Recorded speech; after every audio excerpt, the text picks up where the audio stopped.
Bonjour, mesdames et messieurs. Bienvenue à ce caucus de ce matin qui est consacré aux barrières au commerce interprovincial. Nous regrettons l'absence du sénateur Hagelton qui, lui, a lancé ces caucus ouverts et qui, après sa retraite, j'espère qu'il profite bien de sa retraite, mais il nous manque.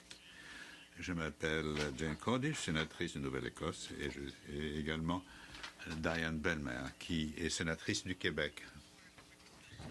Ce caucus ouvert est une tribune de discussion de questions d'importance nationale et il est co-parrainé par le groupe des sénateurs indépendants, les sénateurs libéraux indépendants et le bureau du représentant du gouvernement. Il est non partisan et ouvert à tous les parlementaires, à tous les sénateurs membres de la Chambre des communes et du Sénat. Il est ouvert au personnel, aux médias et au public. Le cadre de commerce interprovincial du Canada est pour le moins bigarré. Et donc, le Canada a signé des accords commerciaux avec un grand nombre de pays dans le monde, mais il y a quand même des barrières importantes à la libre circulation des biens et services à l'intérieur même de nos frontières. On a calculé que cela nous coûte chaque année 130 milliards de dollars et que cela pourrait avoir également un impact négatif sur nos relations commerciales internationales. Les gouvernements fédéraux, provinciaux et territoriaux ont signé l'accord ALEC en avril 2017, la moitié des accords, de 345 pages, ne contiennent pratiquement que des exceptions aux accords et des mesures de dérogation. Alors aujourd'hui, nous posons la question, comment se fait-il que, dans quelle mesure a-t-on amélioré les barrières interprovinciales depuis la signature de l'ALEC et atténué les problèmes de manière à éliminer ou mieux éliminer les barrières? Vous pourrez prendre du café au fond de la salle. Et vous avez également l'interprétation simultanée. Et vous avez également utilisé les oreillettes d'écoute avec l'anglais sur le canal 1 et le français sur le canal 2. Nous encourageons la participation du public. Si vous voulez intervenir, faites-le savoir à Sarah Paulowin ou à Susan, mon assistante. Faites-le leur savoir et nous vous ferons intervenir. Et je vais demander à ma coprésidente, la sénatrice Bellemare, à dire quelques mots. Pour moi, c'est un grand plaisir de coprésider aujourd'hui cette session du caucus ouvert que le caucus des sénateurs libéraux indépendants ont entrepris. Ça fait déjà quelques années. C'est la première fois pour moi que je copréside ce panel qui porte sur un sujet d'une extrême importance, l'élimination des barrières commerciales à l'intérieur même du Canada. Alors, c'est un enjeu, comme vous le savez, depuis la Confédération et on sait aussi que c'était aussi un objectif fondamental que de créer un grand territoire commercial au niveau de la Confédération. Alors, je cède la parole maintenant à Mme Cordy qui va présenter M. Betty. Tout d'abord, je remercie les membres du panel. Je vais d'abord présenter nos premiers intervenants, l'honorable Perrin Beatty, qui est président et PDG de la Chambre canadienne de commerce, qui réunit 200 000 membres et qui est la principale association de gens d'affaires. Et avant d'entrer à la Chambre en 2007, M. Perrin était président et directeur général de Canadian Manufacturers and Exporters, les exportateurs et fabricants du Canada. Et donc, il a retenu également 7 portefeuilles ministériels, dont le Conseil du Trésor, le Revenu national, solliciteur général, la Défense, la Santé nationale, Santé et bien-être et Communication et Affaires extérieures. C'est un plaisir que de vous accueillir. Merci, Madame la Présidente. Quelle aimable présentation. Et ceci montre que si l'on n'a pas vraiment une qualification, eh bien, on peut toujours faire le touche-à-tout parmi les portefeuilles. Bien, merci de m'avoir invité. Et je pense que l'initiative que vous avez prise est très importante et a beaucoup d'incidence sur la vie des Canadiens. Je pense que tous les sujets sur lesquels je suis intervenu au cours des dernières années, notamment en tant que président de la Chambre de commerce, aucun ne suscite autant de réactions que la question des barrières interprovinciales au commerce. C'est une question qui va au-delà de l'économique et qui touche au cœur même de ce que nous sommes en tant que Canadiens et en tant que nation.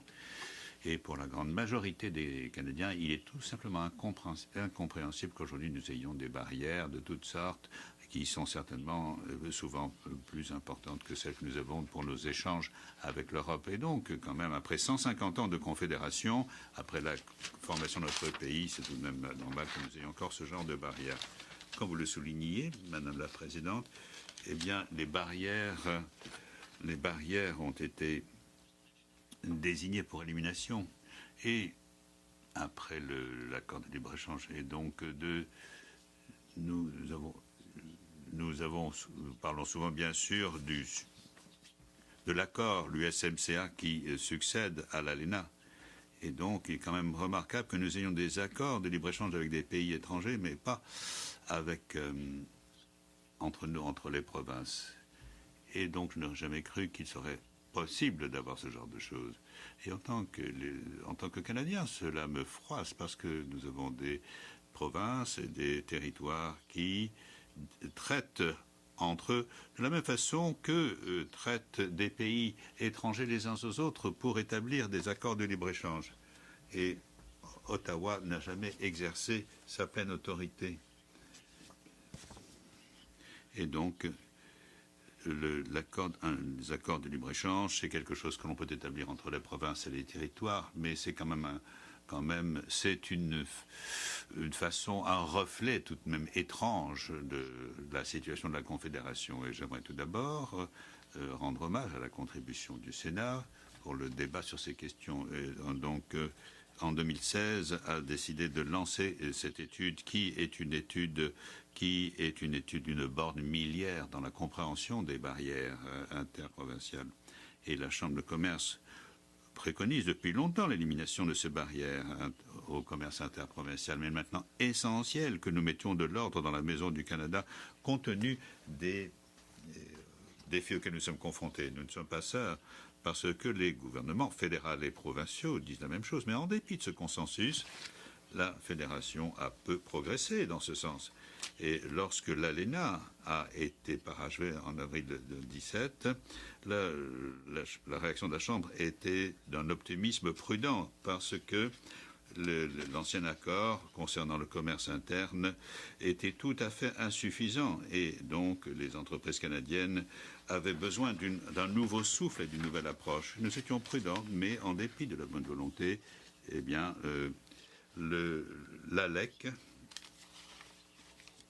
avait comporté des risques, notamment de se heurter à d'autres obstacles. Et donc, le succès de cette entente dépend de la coopération autour de la table. Et les organismes fédéraux, provinciaux et territoriaux pour faire avancer cela avait un succès qui dépend de cet organisme en raison des différences entre les réglementations des provinces. Et donc, cela crée une véritable tyrannie de petites différences pour les entreprises. Contrairement aux accords internationaux, la libéralisation au Canada ne dépend pas de l'élimination de barrières douanières, mais plutôt de la capacité des provinces à harmoniser les réglementations et les processus de conformité. Et les progrès, à ce jour, concernant le RCT, ont été assez lents. Et donc, il faut établir des plans et également négocier les harmonisations réglementaires. Et donc, il y a un retard dans ce travail. Et je le dis pour un certain nombre de raisons basées sur la façon dont le RCT a été établi. D'après donc la LEC, les gouvernements peuvent se désister de l'harmonisation réglementaire s'ils déterminent que la réconciliation n'est pas souhaitable pour leur instance. En deuxième lieu, il n'y a rien dans l'accord qui empêche l'élaboration de règles différentes. Et donc le gouvernement peut utiliser le RCT pour élaborer des règlements communs. Et donc, ils peuvent en sortir à n'importe quel moment. En troisième lieu, l'industrie n'a pas de représentation au RCT. Et en dépit de l'incidence que cela a sur les entreprises, ces dernières n'ont pas de rôle officialisé au sein de l'RCT. Et donc, le RCT a publié un rapport annuel sans responsabilité à l'égard de ce secteur. Alors la Chambre pense croit à la bonne volonté des gouvernements, mais ces clauses d'échappatoire de RCT rendent vulnérables à la paralysie que l'on a constatée. Et le gouvernement pense que les barrières internes sont un problème économique très sérieux. Et pourquoi ne pas avoir négocié des processus plus contraignants au sein de l'ALEN? Et donc au moins éliminer les barrières de manière à ce que des pressions existent, de manière à justifier simplement ne pas laisser les provinces décider de façon discrétionnaire que ceci n'est pas souhaitable pour leur instance et leurs compétences. Et donc le signe le plus important que la LEC a toujours besoin d'être stimulée, c'est l'annonce par le Premier ministre qu'il va accueillir la réunion des Premiers ministres sur le commerce interne pendant cet automne. Mais pour cela, il faut une volonté politique constante. Et donc, il y a une histoire que racontait Jim Flaherty lorsqu'il était ministre en Ontario, responsable du commerce interprovincial. Il disait une fois par an, les ministres se réunissent et ils reçoivent des rapports de leurs fonctionnaires concernant toutes les barrières qui ont été mises en place et comment chaque province les exploite. Et ensuite, nous allons dîner une fois qu'on nous a... Eh bien, rien n'a changé depuis ce temps-là, ou très peu. Alors, nous voulons proposer aux premiers ministres provinciaux et au Premier ministre fédéral d'harmoniser la réglementation et donc et que les services soient rendus de façon homogène. Et donc, la reconnaissance mutuelle, c'est la base de la façon dont l'Union européenne et l'Australie régissent leur marché intérieur et poursuivent leur marche vers l'harmonisation. Et donc, il n'y a pas de raison que les premiers ministres provinciaux ne puissent pas lancer un effort sérieux pour établir une reconnaissance mutuelle des normes réglementaires pour davantage de secteurs de l'économie. Alors, quel que soit le résultat de la réunion des premiers ministres, nos leaders politiques doivent continuer à être au premier plan des pressions en faveur de l'élimination des barrières. Imaginez ce qui a donc découlé des négociations sur l'ALENA. Le gouvernement fédéral, en consultation avec l'industrie et d'autres parties prenantes, a entrepris des négociations difficiles pour parvenir à en avoir un pacte commercial. Alors pourquoi est-ce que nos gouvernements provinciaux et fédéraux ne pourraient pas entreprendre l'élimination de barrières internes?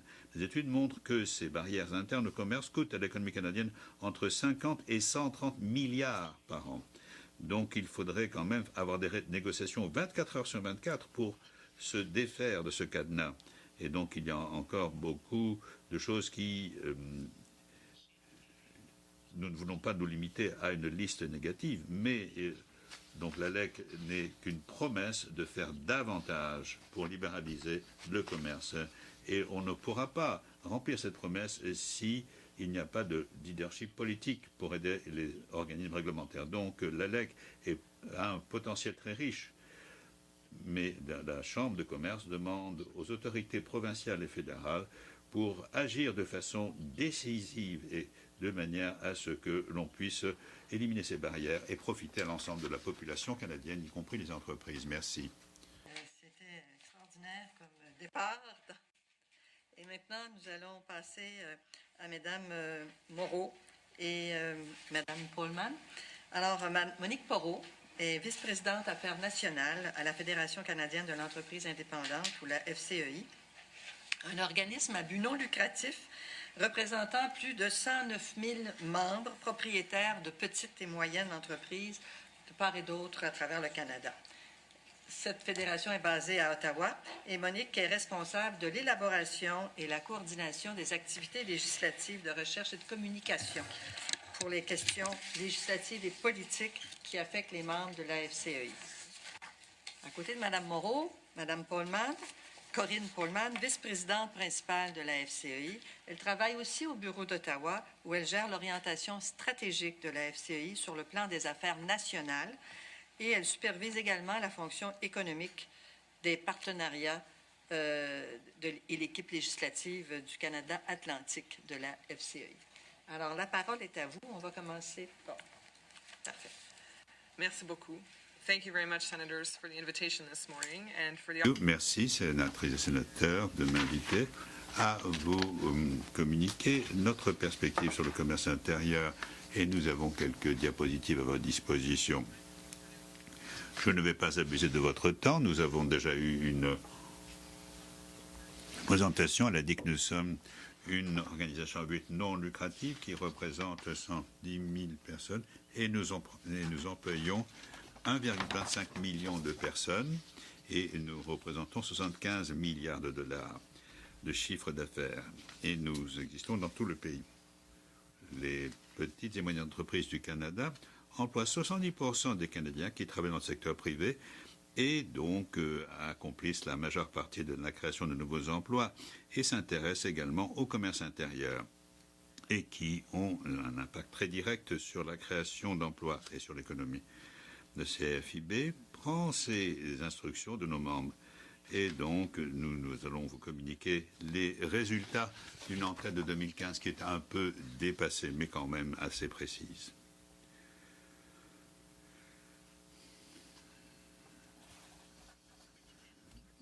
Avant de commencer, nous devons parler de ce que l'on appelle les barrières commerciales. Un grand nombre d'études ont parlé de barrières techniques, de barrières prohibitives et de barrières réglementaires.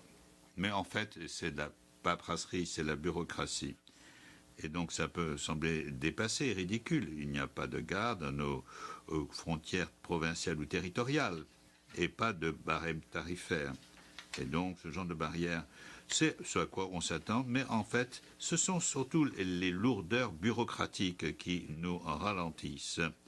Et il faut faire un véritable parcours du combattant pour dépasser ces problèmes bureaucratiques, pour faire du commerce à l'échelle du pays. Et ceci nous ralentit beaucoup. Donc, pour nous, une barrière au commerce, c'est toutes sortes de réglementations et d'obligations créées par des instances gouvernementales. Et comme je dis, ces trois types de catégories sont celles liées à l'interdiction, à l'aspect technique ou au règlement. Nous avons déjà parlé de l'AIT et de son historique. Mais je voudrais également vous parler des priorités qui sont importantes pour nos membres. D'abord, est-ce qu'il ne faut pas réduire ces barrières? Et 87% de nos membres ont voté oui. Et il est important de le savoir parce que, comme l'a dit M. Beatty, ça fait des décennies que nous affrontons ce problème. Et ça a été ratifié en 1994. L'accord canadien du commerce interne a été présenté comme un grand pas en avant. Cependant, la signature de l'accord de l'AECG avec l'Union européenne a souligné la façon dont la LEC n'avait pas suivi ce genre de progrès. Et j'expliquerai pourquoi un peu plus loin.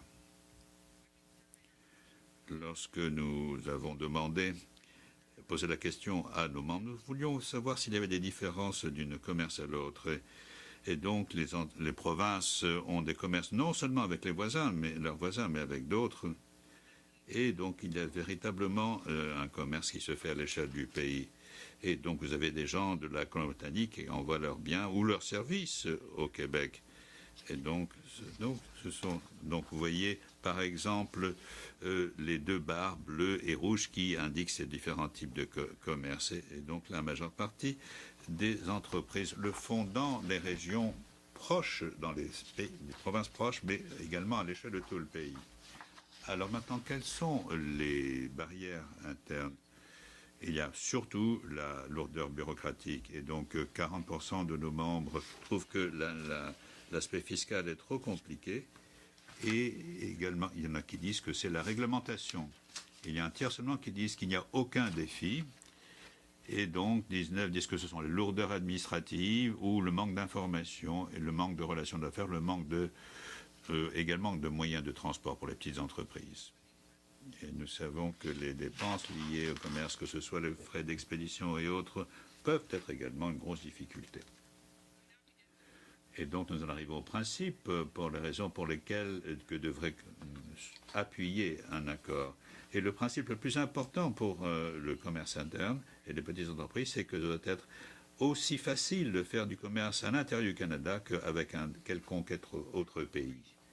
Et donc, on veut veiller à ce que toutes les entreprises aient un accès aux débouchés du Canada et que le gouvernement fédéral ne joue pas simplement un rôle, mais qu'il donne lui-même, qu'il fasse joue le rôle de chef de file pour le commerce interne. Et 3/4 des petites entreprises pensent qu'il faudrait avoir des conséquences qui découleraient du maintien des barrières. Donc, il faut quand même qu'il y ait une volonté politique et une motivation de manière à les faire avancer. Une incitation aussi. Et donc, je voudrais quelques exemples de la part de nos membres concernant le genre de barrières auxquelles ils sont confrontés, pour vous donner une idée de la façon dont ces barrières affectent les petites entreprises. Je vais vous donner quelques exemples.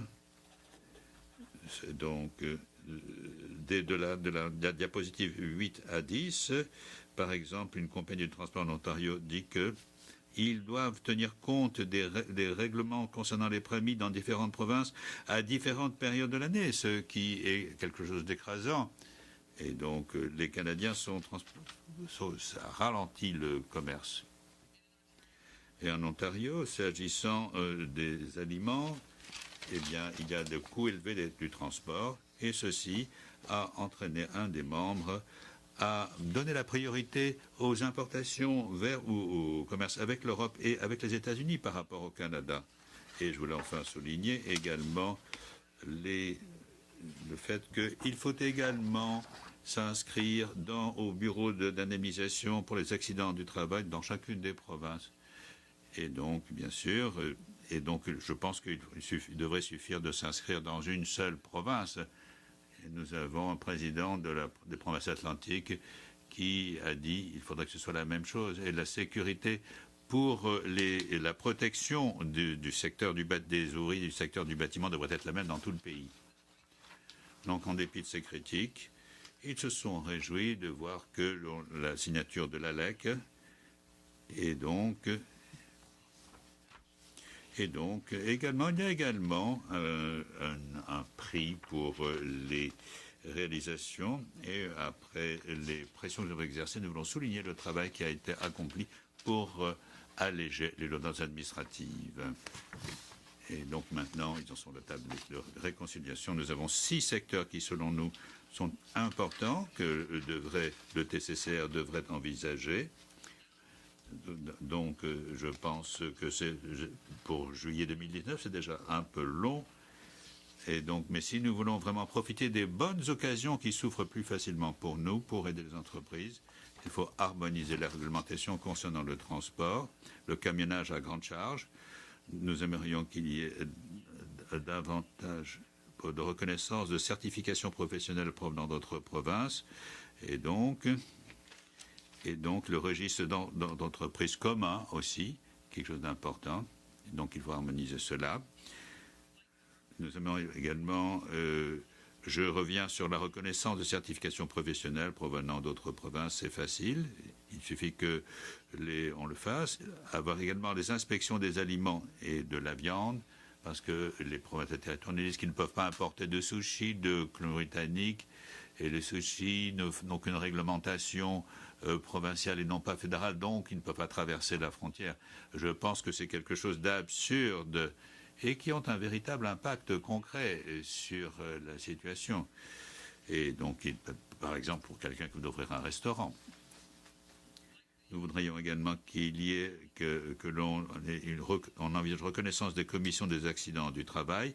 Ça a déjà été évoqué. Et enfin, que l'on pense à la reconnaissance des exigences en matière de santé et sécurité au travail, parce que ça prend beaucoup de temps et de travail administratif, ce qui est coûteux et difficile.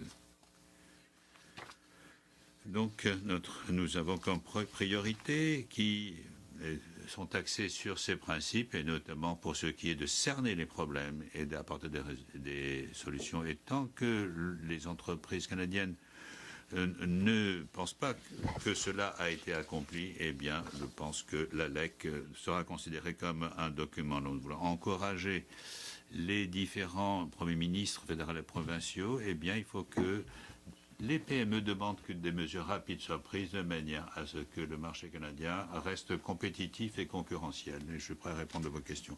Thank you very much, Ms. Merci. Bien, nous allons vous poser des questions un peu plus tard. Alors, je veux maintenant donner la parole à Ian Blue, qui est conseiller principal et conseiller en matière d'énergie, de droit administratif, de droit réglementaire et des questions constitutionnelles. Et il a comparu devant tous les niveaux judiciaires en Nouvelle-Écosse, au Yukon et également les deux niveaux de la Cour fédérale. Il a également comparu devant la Cour suprême du Canada. Nous vous écoutons avec intérêt. Merci, Madame la sénatrice Collet. D'abord, sénatrices et sénateurs, merci de m'avoir inventé. Je suis très heureux d'être de retour dans l'édifice du centre, ce magnifique bâtiment. Je suis conseiller et j'étais moi-même conseiller juridique de Alan J. McHacken lorsqu'il était ministre. Et il aimait beaucoup le temps qu'il avait passé au Sénat. Donc je suis très heureux d'être de retour et de vous revoir, les sénatrices et les sénateurs. Alors, je suis là pas pour jeter de l'eau froide sur tout le monde, mais pour tenter de décrire pour tout le monde là où nous en sommes en ce qui a trait à la loi pour ce qui est du commerce interprovincial au Canada. Alors, j'ai une copie de l'article 121 de la loi constitutionnelle. Et il est très clair qu'on dit que tous les articles du cru, de la provenance ou manufacture d'aucune des provinces seront admises en franchise dans chacune des autres provinces. Mon expérience professionnelle porte sur la réglementation dans le domaine énergétique. Alors, je m'occupe des questions constitutionnelles. Alors, j'ai toujours été bien au courant et bien au fait de l'article 121. Ce qui m'a frappé, c'est que cela n'a jamais vraiment été étudié. En 2011,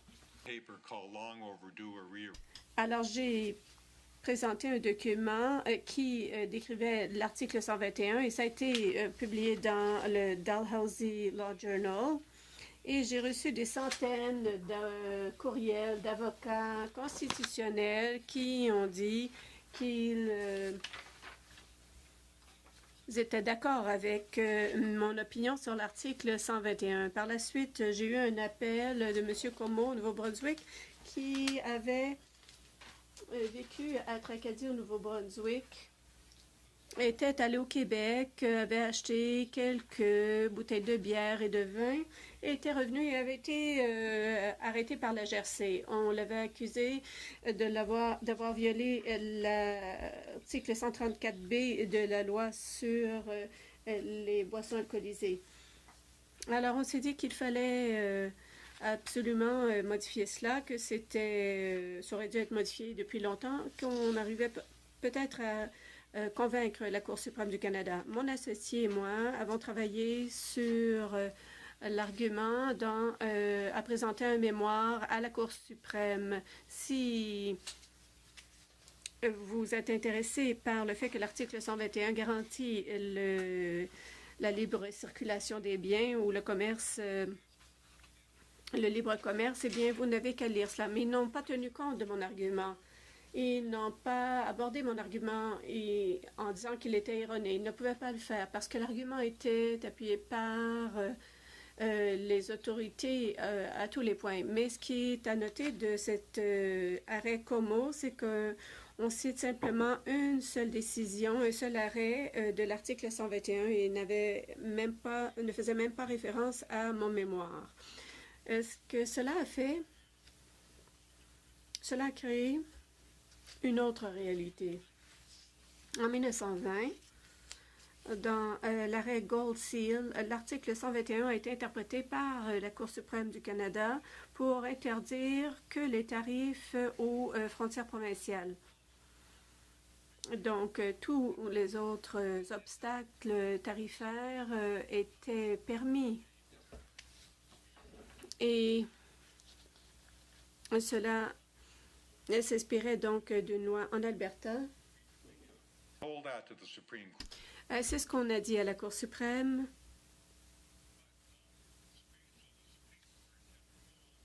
Alors, la Cour suprême avait l'occasion de réévaluer l'article 121 de la loi constitutionnelle et avait l'occasion d'ouvrir les barrières de libre-échange Et tous ceux qui appuyaient M. Como à l'époque sont ici aujourd'hui et ont appuyé les avocats qui appuyaient cette position. Ils ont dit, pourrait-on ouvrir le commerce un temps soit peu? La Cour suprême du Canada a décidé, dans sa grande sagesse, de répondre non. Aujourd'hui, en 2018, nous sommes guidés par une décision qui date de cette époque.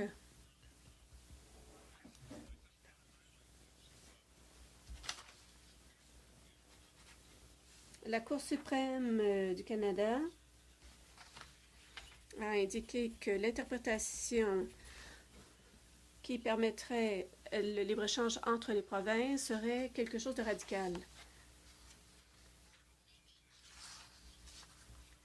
La Cour a indiqué à l'article 121 que devrait être admis librement. Eh bien, cela menait à une certaine confusion.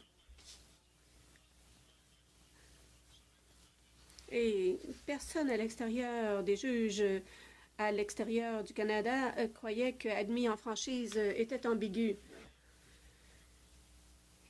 Et il y a des preuves historiques. C'est l'historien du 19e siècle, M. Andrew Smith, qui disait que les pères de la Confédération voulaient un libre-échange complet, intégral, parce que les Américains, tels que Donald Trump et les républicains, ont accepté une réciprocité telle qu'au 19e siècle, en 1854 plus précisément. On voulait avoir un libre marché. Alors la Cour a fait fi de cet argument et on dit que ce n'était qu'une idée des historiens. Et c'était pourtant 3 jours de plaidoirie devant le tribunal. Pour arriver à cette autre option ou autre réalité, eh bien, la Cour suprême a pris le principe de fédéralisme et en a fait une arme. Et cela signifiait que rien ne pouvait interférer avec l'autorité ou l'autonomie des provinces, où rien ne pouvait s'ingérer dans cette autonomie. Alors, ce qui nous reste en 2018, depuis le 19 avril dernier, il y a une nouvelle tension juridique entre nous qui croyons à ce libre-échange interprovincial et les droits des provinces. Lors des présentations devant la Cour suprême, eh bien, ceux qui étaient intéressés par ces droits provinciaux, eh bien, c'était la Colombie-Britannique, l'Alberta et le Québec. Et que rien ne devait pouvoir s'immiscer dans les droits des provinces. Mais ce qu'a dit la Cour suprême sur ces barrières, eh bien, si une province adopte une loi qui empêche certains biens d'entrer dans la province, eh bien, cela n'est pas permis. Eh bien, ce ne l'était pas au départ, de toute façon. Alors, cela n'a pas été utile. Mais ils ont dit que si cette loi a un objectif provincial valide, eh bien, à ce moment-là, ça va. Imaginez une loi provinciale qui restreigne l'admission de certains biens dans une province qui ne pourrait pas respecter l'objectif valable d'une province ou légitime d'une province. Alors, l'Alberta avait un tarif plus élevé pour la bière qui entrait en Alberta, plus élevé que pour l'exportation. Ils ont dit, eh bien, parce qu'on veut encourager l'industrie de la bière de l'Alberta, alors c'est tout à fait légal. Alors voilà où nous en sommes. Le message de la Cour suprême du Canada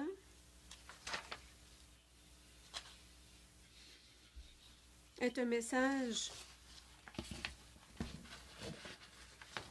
en ce qui a trait au commerce interprovincial, eh bien, les droits des provinces ont préséance sur tout le reste. si on ouvrait l'article 121, un tant soit peu, eh bien, si on l'avait fait, cela aurait accru le libre-échange et aurait pu donner lieu à d'autres négociations et le Canada en aurait tiré avantage. Mais la Cour suprême a dit non. Alors, le message que je vous apporte ici aujourd'hui, c'est qu'on ne peut pas se tourner vers les tribunaux pour avoir de l'aide afin d'avoir plus de commerce interprovincial. Alors, toutes les décisions sur la question reposent sur les élus. Mais ne perdez pas espoir, car il y a des signes très positifs. Le sénateur Cody a dit que le coût des tarifs interprovincial est de 130 milliards de dollars, mais Statistique Canada a indiqué que nos obstacles représentent une taxe de 6,9 sur tous les biens qui sont vendus. Ils ont regardé une analyse comparative entre le Canada et les États-Unis. C'est comme s'il n'y avait pas de taxe. Alors voilà le coût de ces barrières tarifaires ou ces barrières au commerce. Alors, je vous raconte une dernière histoire avant de terminer. Entre la Nouvelle-Écosse et le Nouveau-Brunswick, peut-être êtes-vous déjà au courant, il y a une réciprocité du côté des produits comme la bière. Alors, ils peuvent acheter de la bière de part et d'autre. Alors, lorsque la décision a été rendue et qui ont dit qu'il fallait respecter l'article 121, eh bien, la province a baissé ses prix de bière pour faire concurrence au Québec et on a constaté que les revenus ont augmenté. Alors voilà, c'est un bon essai. Les avocats ou les gens dans la profession n'y songent pas tellement, mais depuis 1990, nous avons un accord qui vise à respecter la certification d'une province pour une autre province. Alors, si un avocat peut s'occuper de 10 causes dans une province, eh bien, ils peuvent le faire dans une autre en autant que l'assurance soit payée. Avant cette année-là, en 1990, un avocat ne pouvait pas pratiquer dans une autre province. Pourtant, on devrait pouvoir pratiquer dans une province ou une autre parce qu'on fait notre stage, on fait nos études qui sont équivalentes. Alors, merci à tous nos panélistes. Vous avez amené des perspectives très différentes. Alors, c'est la même conclusion, mais des perspectives différentes. Alors, nous allons commencer avec le sénateur Munson. Bonjour et merci pour votre témoignage. En tant que sénateur, je ne sais pas ce qu'on peut faire parfois pour changer certaines lois, parce qu'on parle souvent des compétences des provinces. Et nous sommes là pour représenter les provinces, ici aussi, dans l'environnement fédéral. Moi, je suis de Hamilton, du même endroit que M. Comeau, et je pense que rien n'a changé là-bas. Avec un arrêt ou non de la Cour suprême, il y a une libre circulation des produits entre ces deux provinces.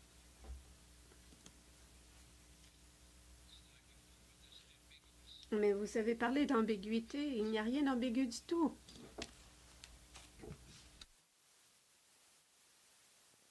J'ai une foule de questions, mais j'aimerais revenir à ce que M.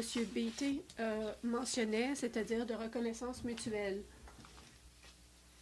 Et si j'ai bien compris, ces règlements n'existent pas en Australie. Et il y a eu des études récemment qui montrent comment les choses se sont améliorées en Australie en ayant cette reconnaissance des règlements. Pourriez-vous nous dire dans quelle catégorie? Et personne n'est en train de s'énerver, mais il y a beaucoup de protectionnisme qui est en cours. Alors, j'aimerais savoir ce qui se passe du côté du libre-échange interne là-bas. Bon, je ne crois pas qu'il y ait une étude sur l'impact économique, mais si on peut trouver quelque chose Pourriez-vous nous dire comment cela s'est amélioré? Merci, Monsieur le Sénateur. Mais lorsqu'on s'est préparé dans la cause Como, eh bien, c'était plutôt anecdotique. C'était des articles de journaux auxquels nous nous sommes référés. Mais, eh bien, c'est logique. Si on encourage le commerce, eh bien, ça encourage la croissance économique et c'est certain que la situation en Australie doit être la même. Pour ce qui est du libre-échange aux États-Unis, entre les États, comment cela se dessine-t-il? Il y a des différences réglementaires entre les États, ce qui peut être un obstacle. Vous savez, aujourd'hui, on légalise la marijuana au Canada, le cannabis, et ça change d'un État à l'autre aux États-Unis en ce qui a trait au cannabis. Alors, c'est ce qu'on constate. Je me demande comment nous en sommes arrivés à cela. Je me souviens d'avoir rédigé un texte à la fin des années 90 et les gens étaient plutôt mécontents à cette époque. Mais rien ne semble avoir changé depuis.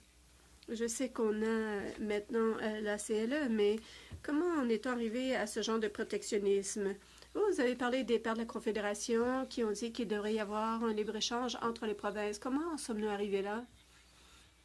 Eh bien, c'était vraiment cette cause Gold Seal.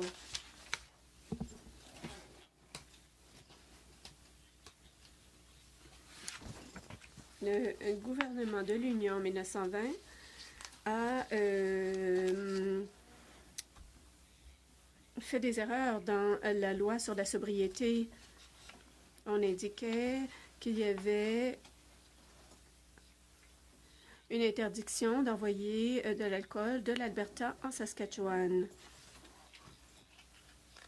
La seule façon dont le juge Duff et la Cour suprême pouvaient contourner cet argument était de faire en sorte que il y ait une interprétation plus étroite de l'article 121. Mais il n'y avait aucune preuve à l'appui. On disait simplement que cela limitait les tarifs. Ensuite, le comité judiciaire du conseil privé a cité Duff sans trop y réfléchir, et c'était une mauvaise décision qui a été perpétuée.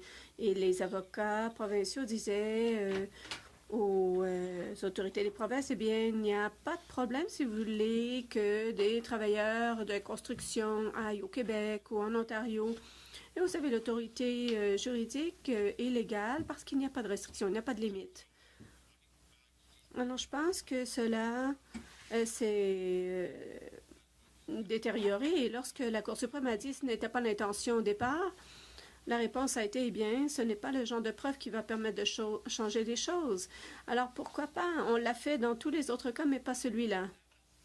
Moi, je dirais également que, au fil du temps, les entreprises se sont habituées à l'idée que c'était un coût des activités commerciales. Mais on a enfin exposé qu'il y a d'autres pays qui peuvent faire affaire avec le Canada, mais qui étaient interdits aux autres provinces. Alors, cela a jeté de la lumière sur la situation. Et ensuite, il y a eu l'arrêt Como qui a de nouveau jeté la lumière sur ce genre de situation. Alors, nous, on a posé cette question à nos propres membres. Est-ce plus facile de faire du commerce avec les États-Unis qu'entre les provinces au Canada? Et la réponse est oui. Alors, on continue à promouvoir des petites entreprises pour qu'ils croissent et fassent de l'exportation. Si vous ne pouvez pas le faire dans votre propre pays, vous n'allez probablement pas avoir des activités commerciales avec d'autres pays. Alors, on a souligné cette question. Alors, à l'époque, on voyait que c'était un coût pour des activités commerciales, mais maintenant, on se rend compte que c'est un grand obstacle. Oui, mais la base juridique sur laquelle on s'est fondé, eh bien, il faudrait peut-être se poser la question, quel est le fondement politique? Chaque disposition spéciale et que vous connaîtrez Selon votre expérience en tant que politicien, il y a toujours un intérêt spécial dans les dispositions spéciales. Et on dit toujours que c'est dans l'intérêt public. On ne peut pas avoir de concurrence en raison de telle chose.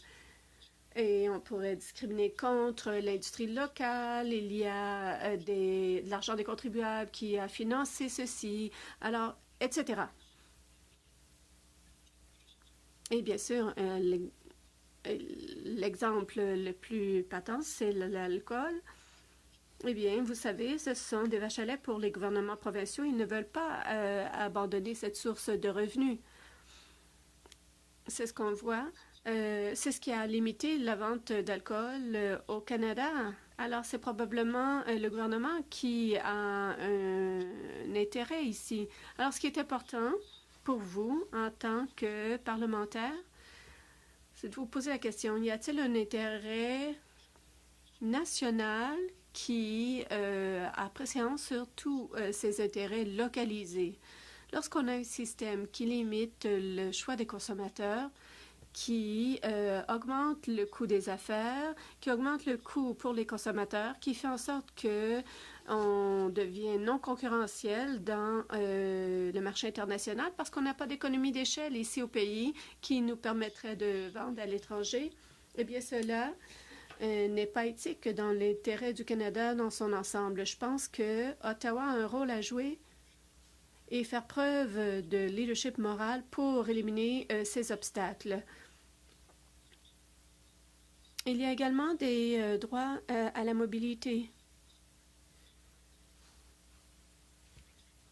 Les travailleurs du Nouveau-Brunswick, là, ce n'est qu'une histoire, qui voulaient faire du travail à Montréal à petite échelle, un petit projet qui durait une semaine sur un site.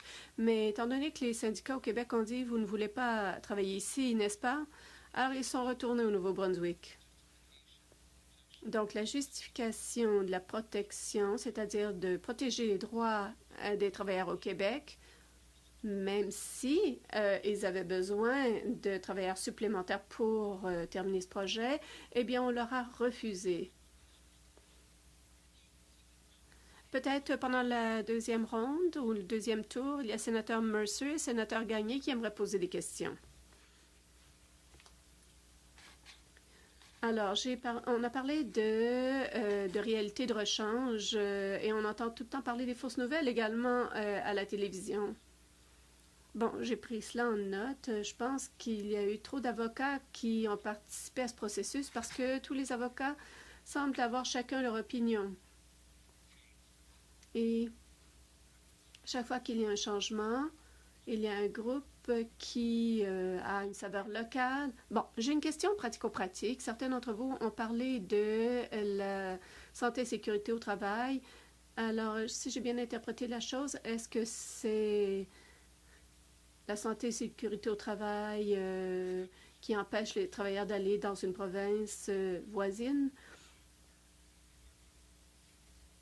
Que se passera-t-il lorsqu'il y a un grand nombre de travailleurs qui partent d'une province pour aller travailler dans une autre? J'aimerais avoir un exemple où cela fonctionne. Les travailleurs sont couverts, mais qui paie la note? Eh bien, la façon dont ça fonctionne à l'heure actuelle, si vous avez des travailleurs dans une autre province, eh bien, ça dépend de la province. Mais s'ils sont là plus de 5 jours, je crois que c'est en Nouvelle-Écosse, eh bien, ils doivent être enregistrés en Nouvelle-Écosse. En tant qu'employeur, vous devrez enregistrer vos employés dans toutes les provinces là où ils travaillent. Ça dépend du nombre de jours, ça varie d'une province à l'autre. Mais notre suggestion était la suivante. Pourquoi est-ce qu'on ne pourrait pas le faire ou s'inspirer d'exemples des services de santé. Lorsque vous déménagez, vous avez 3 mois de protection et après les 3 mois, eh bien, vous passez au système de santé de la nouvelle province. Alors, pourquoi ne pourrait-on pas avoir ce genre de solution pour les travailleurs? Si vous les envoyez de façon temporaire, ils sont couverts par votre système pendant 3 mois. Mais s'ils sont là pendant plus de 3 mois, il faudrait les... Now, it's different rules beneath each province. You have to register for each. Their costs are different for each province. So it really does vary from province to province. And it can be a real barrier for businesses that want to expand and move their their employees across the country. It's a fairly good example because healthcare, I live in Nova Scotia. I have a health card from Nova Scotia. But I work here in Ontario, a fair amount of work. So I don't normally just get sick on the weekends. So I get a fair amount of my health care in Ontario. I've never once in the 25 or 30 years that I've been commuting back and forth to Nova Scotia, never once have been turned down for health care in Ontario. I show you usually my Nova Scotia health care. Is that the example that we need to use to beat each other over the head and say, look, it works for healthcare. Why can't it work for commerce?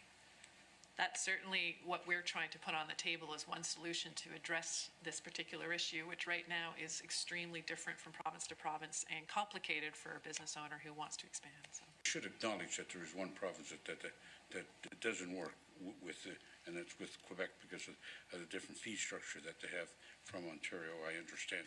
I'm neither a Quebecer nor an Ontarian, but when I am in my Ontario doctor's office, there's signs indicating that Quebecers are treated differently because of the cost difference.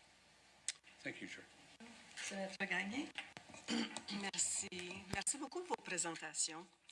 Il y a des sondages qui ont démontré que, je pense que c'est 89, à peu près 90% des Canadiens croient. I'm just going to give you time to. Je vais vous donner le temps de vous brancher. Il y a environ 90% des Canadiens qui croient que les obstacles interprovinciaux vont à l'encontre de la philosophie canadienne. Et dans votre sondage, je pense que c'est 82% qui ont été indiqués que les membres de votre fédération indiquent que c'est ridicule. Nous savons qu'il y a des coûts en affaires, mais là, il y en a en raison des obstacles. Alors, c'est comme une tempête parfaite. Il faudrait pouvoir trouver la façon, donc, d'éliminer ces obstacles insurmontables. Comment y arriver? Oui, je suis d'accord avec la déclaration de M. Beatty qu'il y a vraiment un rôle à jouer pour le Sénat. Et de s'assurer que l'arrêt Como soit respecté et dire vous avez vraiment limité des pouvoirs constitutionnels qui pourraient vraiment profiter à tous les Canadiens et vous avez lié les mains des tribunaux pour l'élimination des obstacles commerciaux. Vous savez, l'arrêt Como est un obstacle, est une barrière. Et si j'en parle, eh bien, je semble être mauvais perdant.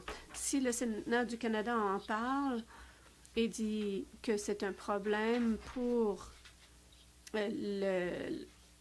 l'aspect concurrentiel du Canada et son avenir commercial, eh bien, ce serait autre chose. C'est un point très important que je soulève. On n'a pas changé grand-chose, mais nous pourrions avoir une situation qui soit meilleure pour les Canadiens si ces obstacles commerciaux étaient éliminés. Alors, vous savez, c'est de jeter la lumière sur cet arrêt Como que bien des avocats et des universitaires ont critiqué. Je pense que le Sénat devrait également émettre son opinion sur la question. J'admire le fait que M. Blues est très direct, puisqu'il devra probablement plaider devant la Cour suprême à nouveau. Mais nous étions très déçus de cette décision et nous avons été étonnés par la décision. J'avais déjà des plans. Je m'étais dit que si M. Como réussissait, eh bien, je m'étais dit qu'on devrait peut-être voir son visage sur le 10 $. Parce que j'estimais qu'il avait fourni un bon service à la communauté en important ces bouteilles de bière, en traversant la frontière. Je ne sais pas si les préoccupations qu'ont émis les gens concernant l'arrêt Como vont changer quoi que ce soit. Je comprends la préoccupation qu'ont les politiciens. Nous sommes en train de dire aux provinces qu'ils n'auront pas le pouvoir d'agir. Eh bien, c'est la raison pour laquelle nous avons un gouvernement fédéral. Monsieur Trudeau père a dit, eh bien, qu'on devrait, au fédéral, on ne devrait pas simplement être serveur pour les provinces. Alors, il faut que quelqu'un prenne la parole au nom de la nation. Il y a vraiment un souhait concret. Et on voit également que les Canadiens estiment que ces obstacles minent notre capacité de bâtir une vraie nation canadienne. Depuis 150 ans, il faut maintenant décider si nous sommes un seul pays ou 13 États qui coexistent sur une masse terrestre contiguë. Vous savez, ce n'est pas si difficile à faire. On a parlé de reconnaissance mutuelle. Il faudrait vous donner un autre exemple très concret. Les véhicules moteurs. Eh bien, chaque province a des normes différentes pour l'obtention d'un permis de conduire. Cependant, vous pouvez utiliser votre permis de conduire n'importe où au Canada. Vous pouvez le faire également aux États-Unis sans qu'on vous arrête. Et vous pouvez utiliser la licence de votre auto et conduire dans n'importe quelle province ou aux États-Unis. Si on peut le faire dans 63 administrations, pourquoi au Canada ne peut-on pas avoir une reconnaissance mutuelle sur différents sujets ou sur différents thèmes? Si on accepte que la réglementation n'est pas la même d'une administration à l'autre et qu'on accepte la licence ou le permis qui a été octroyé. Eh bien, peut-être au moment de la deuxième ronde, je pourrais poser une deuxième question. Eh bien, moi, j'aimerais m'attarder sur la question du leadership qui revêt d'une grande importance, à mon avis. Et ce problème perdure depuis très longtemps au Canada.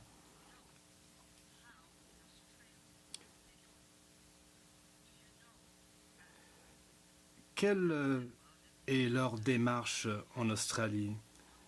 Que font-ils en Australie? D'après ce que j'ai compris, le fédéral et les États australiens sont en étroite collaboration.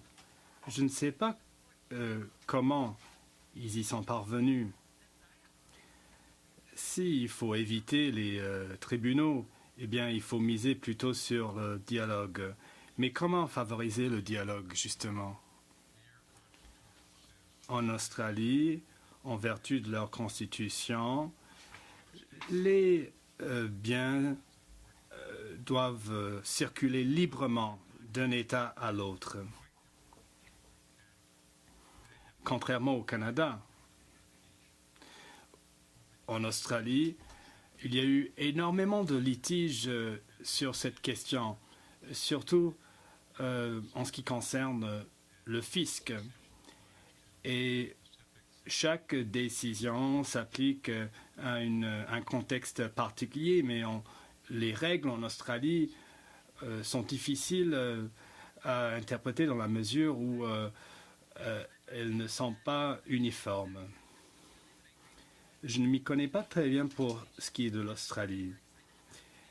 Mais si nous étions enthousiastes par rapport à l'ACLE, c'était parce que c'était la première fois que les premiers ministres des provinces et des territoires se sont rassemblés pour mettre la main à la pâte et vraiment pour poser un geste concret. Il revient aux provinces de s'asseoir autour de la table. Bien que certains premiers ministres ont des tendances perfectionnistes, 91% d'entre eux ont exprimé leur volonté de privilégier une libre circulation des biens et services. Donc c'est une question de leadership et il faut que tant le Premier ministre du Canada que les premiers ministres des provinces et des territoires estiment que ce sujet est important. Alors nous sommes optimistes, mais de façon prudente. Lors de la dernière réunion du Conseil, ils ont désigné 2 ministres comme étant responsables de ce dossier, le ministre Pallister et le ministre McNeil, si je ne m'abuse. Alors, mais nous n'avons plus beaucoup de patience à cet égard et nous osons espérer que ça va aboutir. Nous attendons avec impatience des résultats concrets. Sinon, il n'y aura plus personne à l'écoute. Donc, il faut non seulement miser sur le dialogue, mais plus particulièrement sur le leadership. Moi, j'abonde dans le même sens que vous, Madame. Je crois fermement en le dialogue ainsi qu'en le fédéralisme, mais ça fait 150 ans que nous n'avons pas réalisé des progrès qui sont satisfaisants aux Canadiens. Alors, si les parlementaires revendiquaient de la part des provinces l'élimination de ces barrières, eh bien, nous vous appuierions en fait, et je pense que cela s'appliquerait à la mobilité de la main-d'œuvre également. Monsieur Black a fait valoir le point que la mobilité de la main-d'œuvre au Canada est quelque chose qui est très prisé. Mais comme l'a laissé entendre Monsieur Bluepoint, pourquoi ne pas permettre à tous les Canadiens de mettre à profit leurs compétences de part et d'autre au Canada, d'une province à l'autre. À Ottawa, et là il était question des rapports entre Nouveau-Brunswick et le Québec, les travailleurs de l'Ontario avaient traversé le pont et ça a provoqué tout un tollé et c'était un peu n'importe quoi. Et il en va de même pour les dispositions relatives à l'approvisionnement. La règle générale, c'est que ce n'est jamais le type avec le meilleur produit au meilleur prix qui fait valoir l'importance d'une absence de concurrence. C'est le contraire, en fait. On va permettre aux visiteurs de poser des questions. Dans le premier, c'est M. Ron Bach, c'est le PDG de l'Association des camionneurs d'Ottawa. Il a une question qui s'adresse à tous les panélistes ce matin. Merci de nous avoir invités ici. J'ai de nombreuses questions que j'aimerais poser, mais je vais être concis. Je suis dirigeant de l'Association des camionneurs d'Ottawa. J'ai carrément bloqué des ponts entre Ottawa et Hull. J'ai participé à des lignes de piquetage. J'ai assisté les séances tenues par le ministre Moore lorsqu'il était membre du Conseil des ministres. Alors, ce qui nous préoccupe, c'est l'inégalité ou l'inéquité au niveau de la main-d'œuvre. J'ai négocié à l'époque avec la ville d'Ottawa au sujet du déneigement. Et quand j'ai pris connaissance de la liste, il y avait 23 entreprises qui étaient désignées comme étant admissibles à s'occuper du déneigement. Et je trouvais que c'était inadmissible. Est-ce que vous avez pris connaissance de la loi sur les mesures discriminatoires?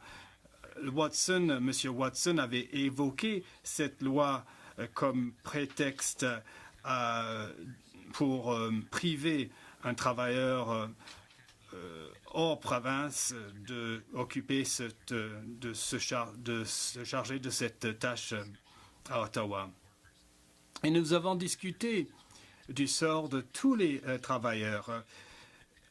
Il y avait l'association de construction qui s'est opposée à mon point de vue.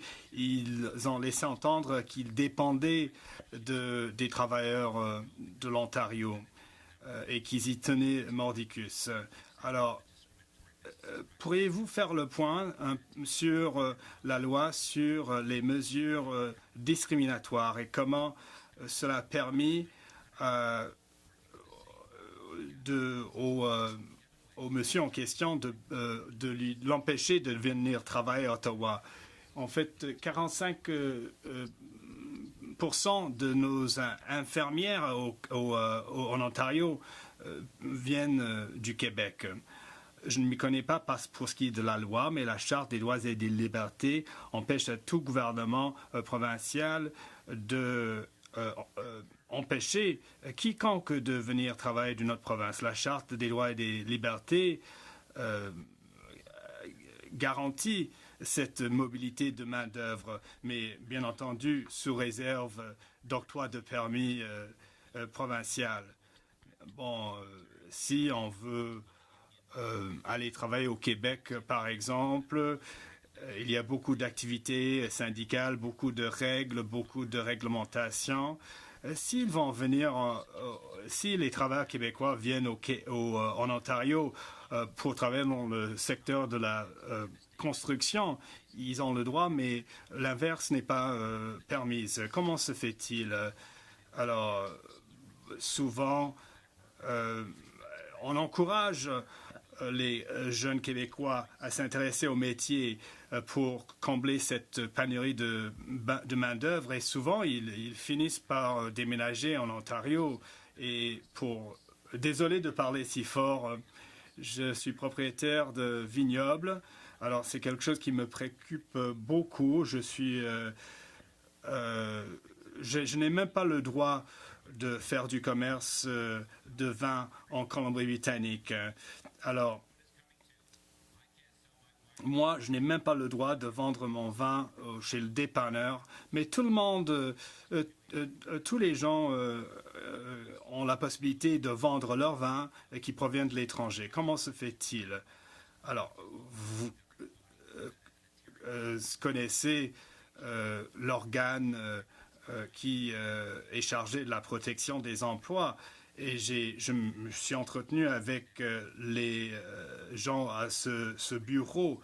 Alors, nous ne sommes pas sur un pied d'égalité en Ontario. Et il faudrait vraiment joindre le geste à la parole. Mais les camionneurs en ont marre. Ce sont les travailleurs québécois qui ont pris le contrôle du secteur de la construction en Ontario et plus particulièrement à Ottawa. Une fois que nous ouvrons les frontières, il va falloir que nous réagissions aux arguments évoqués par les syndicats. Alors, merci de l'invitation. Y a-t-il des observations?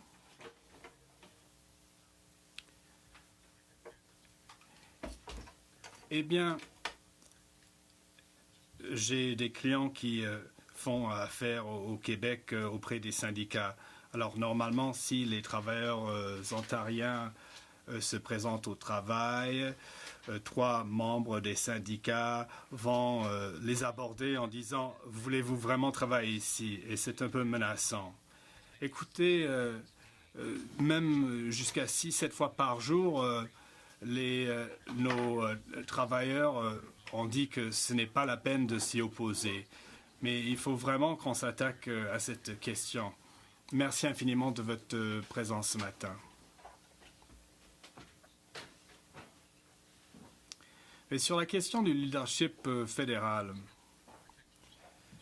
ce que nous avons constaté, c'est que le protectionnisme suscite encore plus de protectionnisme.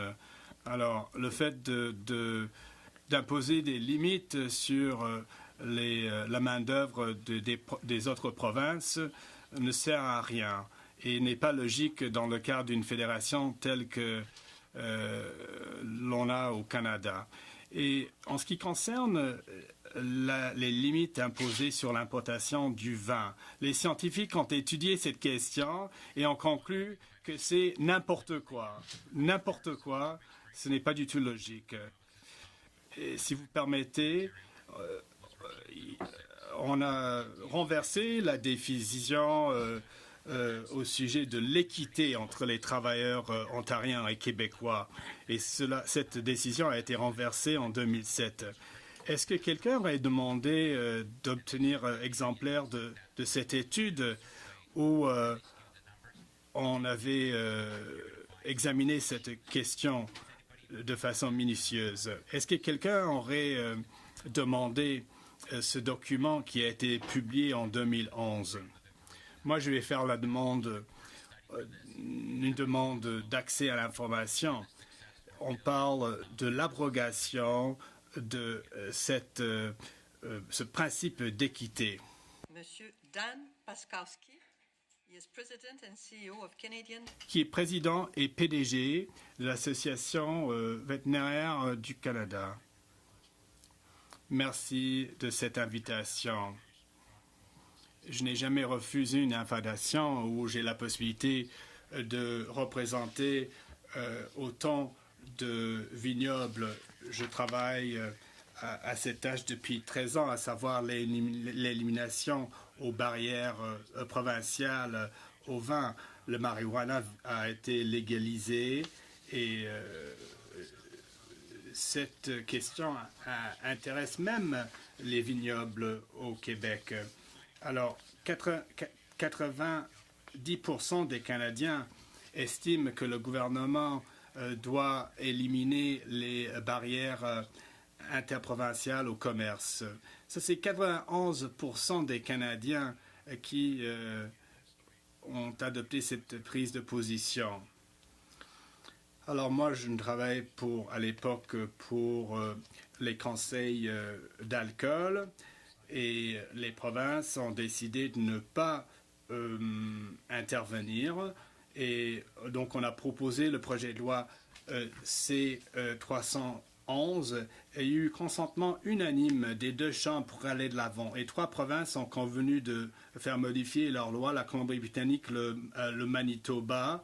Et au Nouveau-Brunswick, la vente du vin a grimpé dans ces 3 provinces. Alors, dans la province du Québec, c'est la province où on consomme le plus de vin au pays. Un cours d'1% de la part du marché était... en fait, les touristes, le plus grand nombre de touristes dans la région de Niagara, ce sont des touristes du Québec. Eh bien, nous sommes acharnés pour parvenir à la conclusion de cette entente canadienne de libre-échange et ça a pris beaucoup de temps et beaucoup d'efforts. Nous avons mis sur pied un groupe de travail, nous avons étudié cette question pendant 12 mois et nous avons formulé une soumission à l'intention des parlementaires. Les premiers ministres provinciaux se sont réunis le 18 janvier et à l'issue de cette réunion, ils ont décidé d'envisager la possibilité de doubler cette exemption. Et lorsque le projet de loi a été adopté, les provinces ne voulaient pas laisser entendre qu'ils privilégient une province par rapport à une autre. Donc, ils ont prévu une exemption, une bouteille. Et donc, on a la plupart, selon la loi, dans la plupart des provinces, on a le droit de rapporter 12 bouteilles de vin. Je ne sais pas si vous avez eu l'expérience de mettre 12 bouteilles de vin dans le coffre de votre voiture, mais est-ce que si quelqu'un voudrait acheter 24 bouteilles de vin, est-ce qu'il doit parcourir 2000 kilomètres alors, les ministres du Commerce se réunissent le 25 octobre et nous avons pris connaissance de la lettre mandat pour le nouveau ministre du Commerce interne Et il a dit que les ministres ne se sont pas allés assez loin lorsqu'ils ont décidé de doubler la quantité.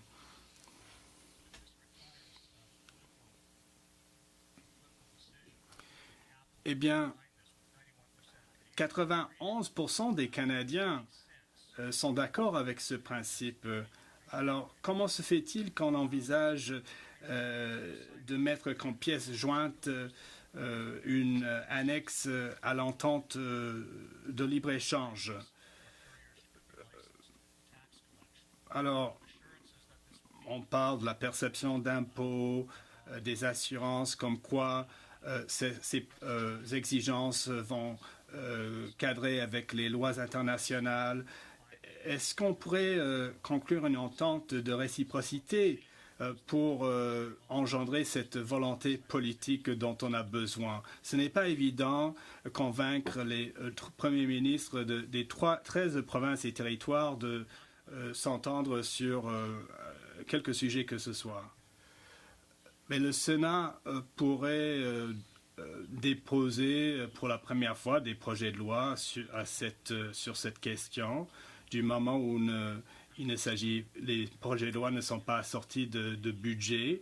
On pourrait présenter un projet de loi qui viserait à constituer le bureau de commerce interne du Canada. On débattrait de ce projet de loi au Sénat et puis le renvoyer à la Chambre des communes. J'étais adjoint politique pendant assez longtemps et aucun gouvernement fédéral, aucun premier ministre va vouloir s'attaquer à cette question. Tout le monde va chanter les louanges d'une telle libéralisation du commerce, mais personne ne va vouloir joindre le geste à la parole. Ils ne voudront pas que les premiers des provinces et des territoires s'opposent au gouvernement fédéral. On devrait peut-être laisser le soin en ombudsman de trancher en la matière. Et vous rappellerez Pierre Junot, qui était président du CRTC à une époque, il avait éhonté les diffuseurs canadiens pour les inciter à assurer un contenu canadien plus important dans leur radiodiffusion. Donc, une piste de solution, ce serait peut-être pour le Sénat de présenter un projet de loi sur cette question. Est-ce que les sénateurs vont donc se précipiter vers le bureau du Sénat pour déposer en premier ce projet de loi dont vous parlez? Si vous permettez, est-ce que les parties intéressées, les intervenants seraient invités autour de la table présidée par cette commission? Eh bien, on inviterait les bureaux, les commissariats de ministres du commerce qui seraient habilités à mettre en œuvre des règlements en consultation avec les provinces, les autochtones, les parties intéressées. Et cet ombudsman serait doté de pouvoirs assez vastes,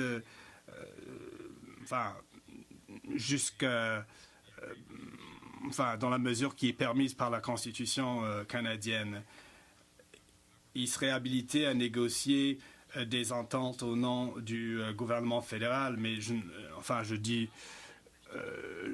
je m'y aventure un peu. Mais si vous mettiez sur pied une telle commission ou un tel commissariat, cela nécessiterait un financement, n'est-ce pas? À ce moment-là, on pourrait envisager de présenter le projet de loi à la Chambre des communes et non pas au Sénat. Et on pourrait solliciter l'appui tant des Canadiens que des médias. le commissaire aurait le pouvoir de présenter des rapports, de présenter un rapport annuel dans lequel on dresse une liste de contraventions ou de violations de la part des uns et des autres, et en l'occurrence les provinces et les territoires. Eh bien, je pense que ça vaudrait la peine, dit la sénatrice. Le sénateur Deakin, qui est le tout nouveau sénateur de la Nouvelle-Écosse, est-ce que c'est la première fois que vous assistez à ce caucus ouvert? Je tiens à vous tirer mon chapeau. C'est une excellente idée, cette tribune, ce forum ouvert. C'est une occasion en or de discuter des enjeux, des questions d'actualité. Et le Canada ne pourra pas donner suite à nos priorités sociales et économiques tant et aussi longtemps que nous ne haussions pas notre productivité et notre compétitivité. Et si nous... intervention au micro, malheureusement. Nous avons fait connaissance au début des années 80, lorsque vous étiez tout nouveau, un nouveau député. Moi, je suis entrepreneur. J'ai consacré ma vie à mettre sur pied des entreprises de démarrage qui tentent de commercialiser des produits novateurs. Et il faut être à même de concurrencer à l'échelle, sur la scène mondiale et à l'échelle mondiale pour vraiment réussir sur le plan commercial. Alors, moi, je fais valoir un argument qui est complètement opposé à celui évoqué par les politiciens. Moi, je suis favorable à l'idée que vous venez d'évoquer, car malheureusement, la vaste majorité des provinces et des fonctionnaires ne voudraient pas que les fonds des contribuables soient versés comme salaire. Mais c'est une idée qui m'intéresse beaucoup, en fait. Car ces barrières commerciales minent la productivité du Canada et même la survie même de nos services sociaux, l'assurance santé, notre système d'éducation et ainsi de suite. Alors, si vous permettez, au Nouveau-Brunswick, il existe des crédits d'impôt d'équité lorsque les entrepreneurs vont démarrer une nouvelle entreprise. Ils vont jouir d'un crédit d'impôt s'ils sont résidents dans la province même. Mais si j'investissais dans une autre province, je ne jouirais pas de ce crédit d'impôt de la même façon. Alors, malheureusement, il n'y a pas de commerce interprovincial qui vise à assurer la survie de nos entreprises de démarrage. Et c'est malheureux car notre économie en souffre au final. Et c'est curieux, si je décidais d'investir dans une entreprise qui a pignon sur rue à Arkansas, et il y a des débouchés dans cet État. Et si je démarrais une entreprise dans l'État d'Arkansas, je bénéficierais d'un crédit d'impôt à raison de 30%. Et c'est logique, ils veulent attirer les investisseurs qui sont chevronnés, qui sont très calés en affaires, et nous ne le permettons même pas dans notre propre cours ici au Canada. Alors, ce sont d'excellents exemples qui soulignent jusqu'à quel point c'est ridicule jusqu'à quel point ces règles sont ridicules. Alors il faudrait que les politiciens prennent ce risque en faveur de la productivité. Alors je tiens à vous remercier de l'occasion de discuter de cet enjeu. Alors, je ne sais pas si vous avez posé une question, mais y a-t-il quelqu'un qui voudrait réagir à ce que l'on vient de dire au moment de la deuxième ronde? Sénatrice, c'est la première fois que vous assistez à ce caucus ouvert. Et moi, je reste bouche bée. Moi, je suis originaire de la Colombie-Britannique et j'étais... l'alcool et le vin, ce sont des questions qui nous tiennent à cœur. Mais pour ma part, je suis connaisseur... je me déplace souvent avec la ligne aérienne Air Canada. Mais quand on prend un verre dans un vol Air Canada, la plupart du temps, il ne s'agit même pas de vin canadien. Alors, pourquoi ne pas saisir cette occasion, cette belle occasion pour faire la promotion du vin canadien partout dans le monde?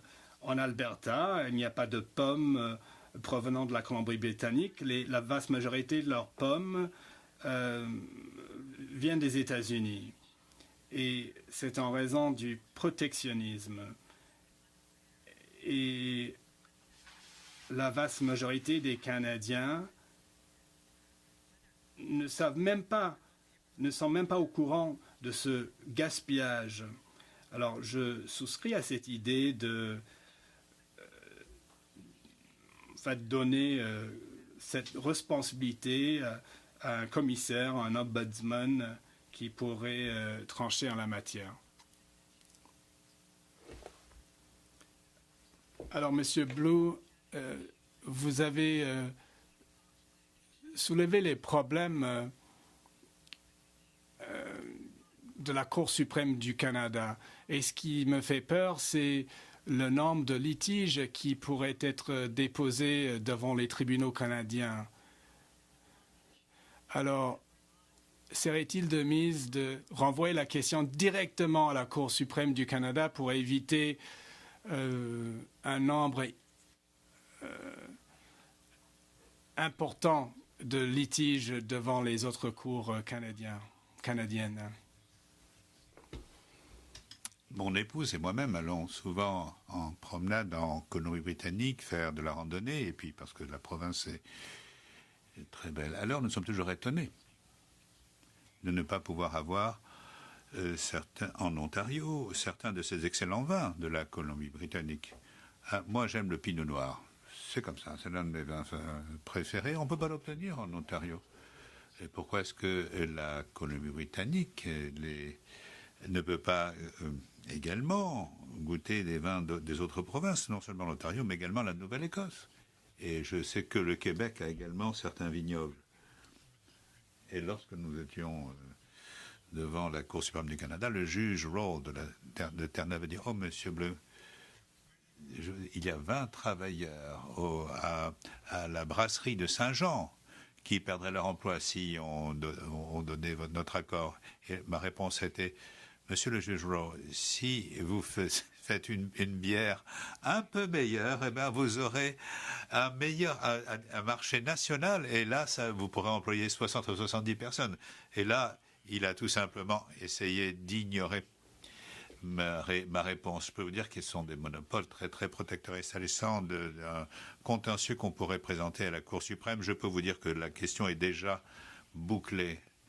Et donc, personne ne recevra un avis favorable de son avocat pour ce qui est de présenter un recours judiciaire, parce qu'ils diront qu'il y a de toute façon un objectif légitime au niveau provincial, et l'affaire est close. Et donc, il vous faut un proconsul qui, lui, soit responsable de la question, qui repose la question liée à la sentence, à l'arrêt Como, qui met en cause l'absence de leadership aussi. Et là, vous pourrez relancer la machine. Bien, nous allons commencer la deuxième ronde. Nous avons le sénateur Monson et Gagné. Sénateur Monson.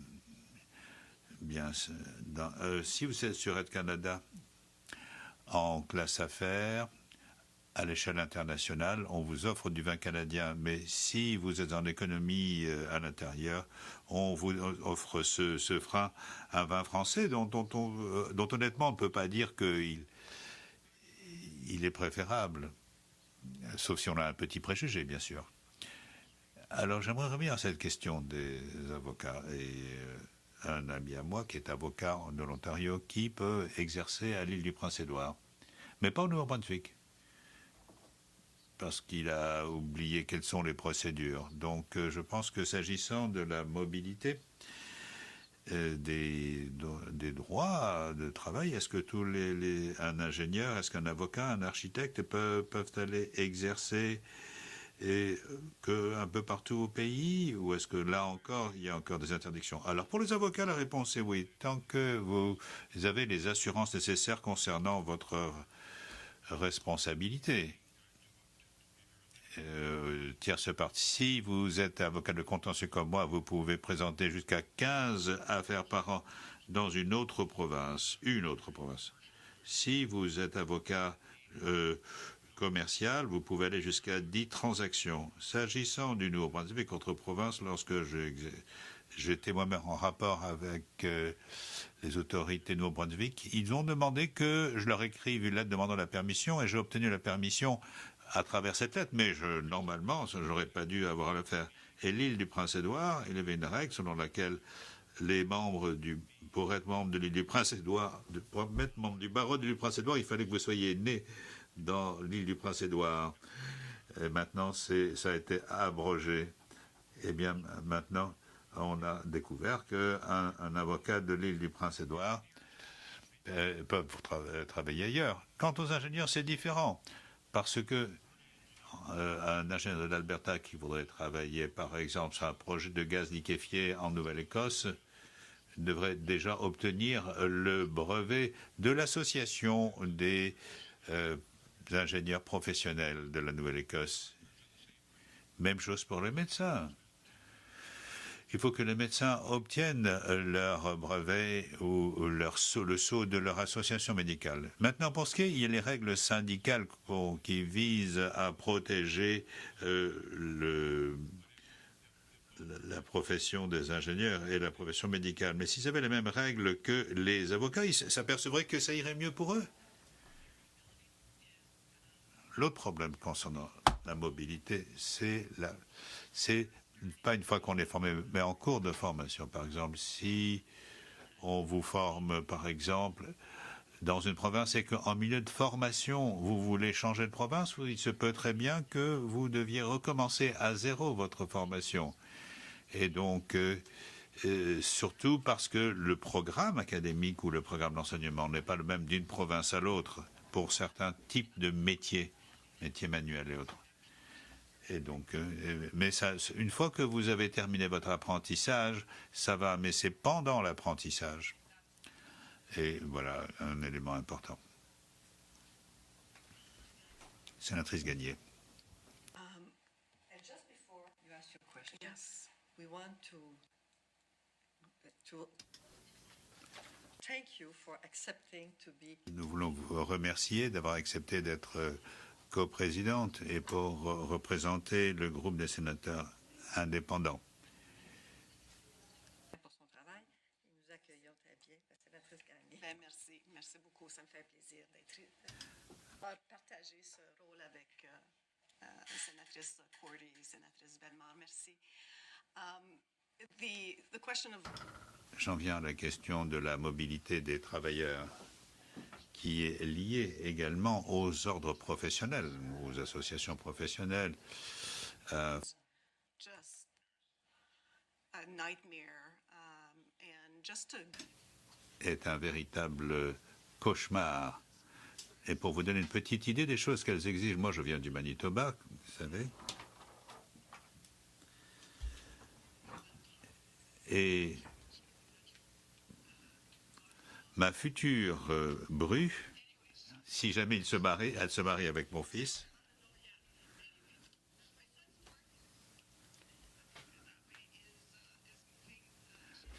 donc c'est vu offrir un emploi au Manitoba, alors qu'elle est originaire du Québec.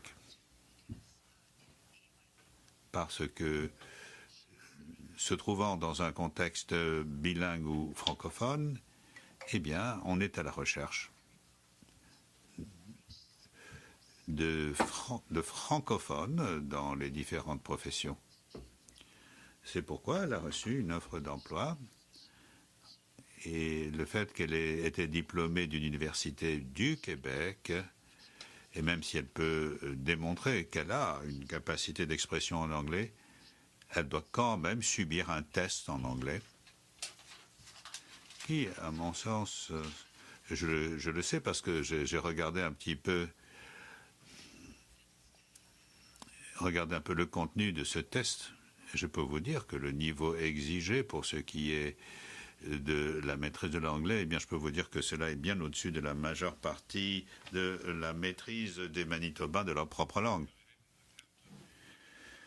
Bien, je crois qu'il faut quand même que je me repenche sur la réglementation, mais a priori, je ne crois pas que si l'on contestait cela devant un tribunal, ce test serait retenu. Oui, mais justement, nous nous posions la question de savoir s'il fallait contester cela. Telle n'était pas vraiment ma question. J'ai un tout petit peu... Je suis parti sur une tangente. Alors, je me demande pourquoi... Qu'est-ce que les Canadiens obtiennent de positif de la part de ces barrières, des barrières au commerce interprovincial?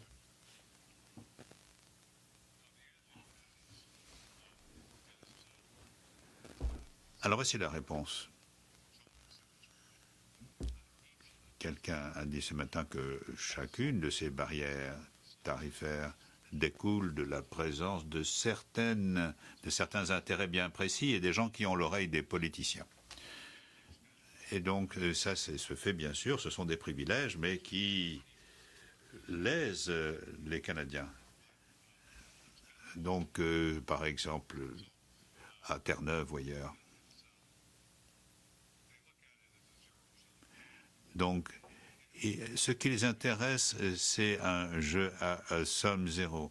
Alors que le résultat de la libéralisation du commerce interprovincial sort du jeu à somme zéro et peut bénéficier à tout le monde. Et le Canada aurait, à l'échelle internationale, une image beaucoup plus solide en matière de négociation commerciale si nous avions résolu nos problèmes de barrières interprovinciales au commerce. Je voudrais appuyer ce que vient de dire M. Blue, parce qu'il y a toujours des intérêts particuliers qui bénéficient de ces dispositions spéciales. Et dans le monde politique, j'ai une expérience qui me montre que les êtres humains savent toujours rationaliser les choses. Les gens viennent dans mon bureau me dire il faut fermer le clapet de l'immigration, trop personnes qui viennent au Canada. Mais j'ai un beau-frère qui, lui, mérite de venir au pays, alors si on pouvait faire une petite exception pour lui. Et nous, souvent, les entrepreneurs nous disent ah, trop de dépenses fédérales dans tel ou tel domaine, trop d'initiatives et de programmes fédéraux. S'agissant du petit dossier que je vous ai soumis, bien sûr, il y a une subtilité qui justifie ma demande. Et donc, c'est pourquoi il faut que le leadership politique à l'échelle nationale dise il y a un intérêt général supérieur. Et donc, et puis voilà. Et je pense que chaque fois que l'on accorde une dispense particulière, une faveur particulière, c'est au détriment de la collectivité. En deux mots, lorsque nous avons négocié l'accord AECG, le gouvernement fédéral a invité. Ce n'est pas le gouvernement fédéral qui a invité les provinces, ce sont les pays. C'est l'Union européenne qui a demandé à ce que les provinces soient invités. Et donc, ils ont fait ça auprès de 26 pays. Et je pense que les gouvernements on traitait cela. Et si jamais nous continuons de rester refermés sur nous-mêmes, nous allons continuer d'accumuler du retard si nous continuons d'avoir ce jeu à somme zéro. Mais donc, je ne sais pas pourquoi nous le faisons ici, parce que eux y ont renoncé. Je ne sais pas si quelqu'un en profite. Oui, il y a des gens qui ne voient pas les avantages et qui ne sont pas capables d'imaginer comment on pourrait exporter la notion, mais c'est un point de vue restrictif et nuisible parce que nous en tirons des avantages en laissant les autres entrer et nous-mêmes nous pouvons élargir notre rayon. Sénateur Mercer, c'est intéressant que vous parliez du commissaire au commerce, c'est une bonne idée, mais si ça provient du Sénat et si ça devait être approuvé, quelqu'un va devoir le rémunérer et donc cela a des conséquences financières, ce qui ressort du Sénat. Alors comment est-ce qu'on peut s'y prendre? Je vais maintenant essayer de proposer un début de réponse. Moi, je suis le sénateur le plus partisan autour de la table parce que ça fait un petit moment que je suis en politique.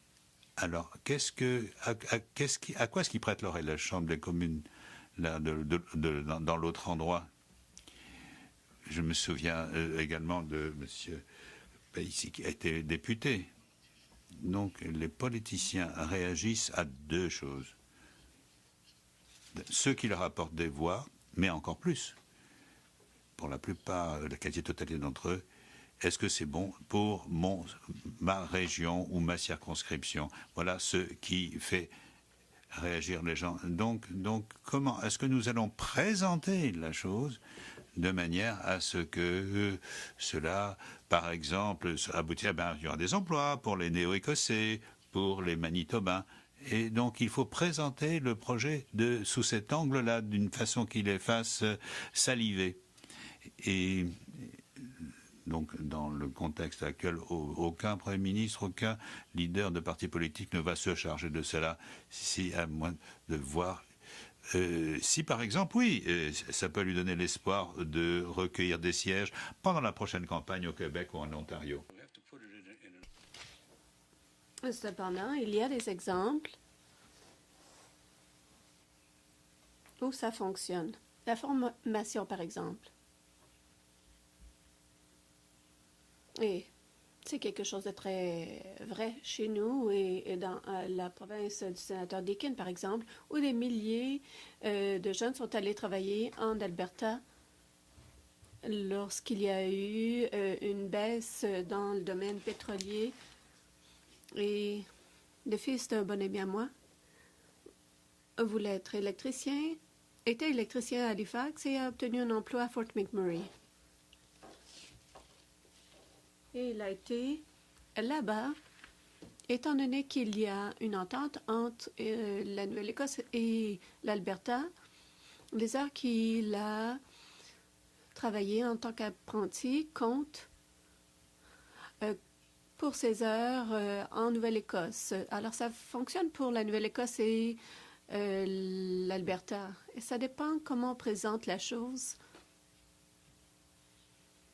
Alors, c'est peut-être cruel, mais les politiciens sont très égoïstes. Ils veulent protéger leurs électeurs, veulent protéger les gens de leur région et protéger ceux qu'ils croient qui voteront pour eux. Alors, il faut présenter pour que ça devienne attrayant pour eux. L'exemple que vous avez donné concernant l'augmentation des ventes de vin lorsqu'il y a eu des ententes entre les provinces, eh bien, c'est un exemple important. Mais il n'y a pas ce genre d'entente entre la Nouvelle-Écosse et la Colombie-Britannique pour la vente de vin. Cependant, je suis allée dans un vignoble en Colombie-Britannique, j'ai acheté une caisse et lorsque je suis arrivée en Nouvelle-Écosse, une semaine plus tard, eh bien, ça a été livré chez moi et honnêtement, c'était illégal.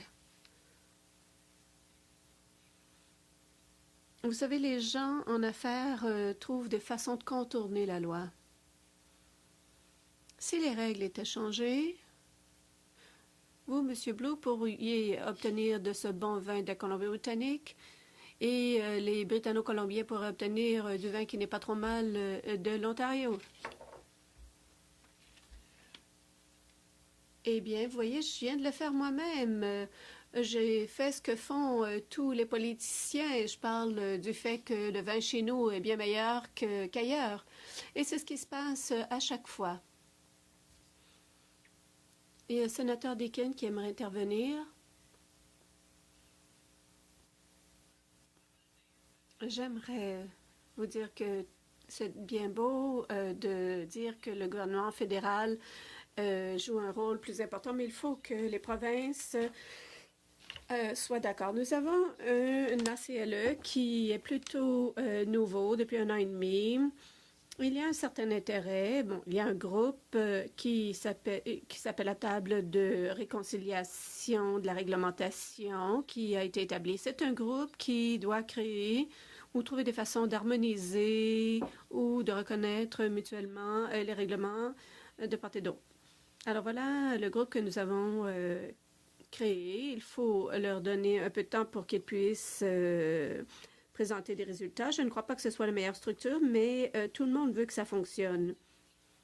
Je pense qu'il faut également leur donner une chance aux coureurs, mais également leur dire ce qu'on cherche d'eux. C'est un groupe plutôt caché, mais c'est tout de même un groupe qui existe. Il y a des représentants de toutes les provinces et territoires, ainsi qu'un représentant fédéral au sein de ce groupe. Alors voilà où on devrait concentrer nos efforts, parce que c'est un accord qui est plutôt nouveau. Je suis inquiète que ça ne puisse pas progresser compte tenu de la structure, etc. Mais peut-être que ce sont des choses qu'on pourra peaufiner. On pourrait faire en sorte que ce soit un outil plus efficace. Nous savons que certains premiers ministres des provinces sont aux prises avec cette situation. Certains croient que c'est un mandat très important. Il faut leur rappeler aux leaders qu'ils doivent mettre à l'avant-scène cet objectif pour aider cette équipe.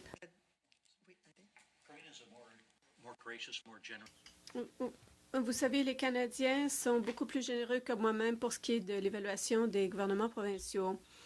Au risque d'alimenter la controverse, ce que j'ai appris de ce chaos de Trans Mountain, on ne peut pas compter sur les gouvernements provinciaux pour représenter l'intérêt national.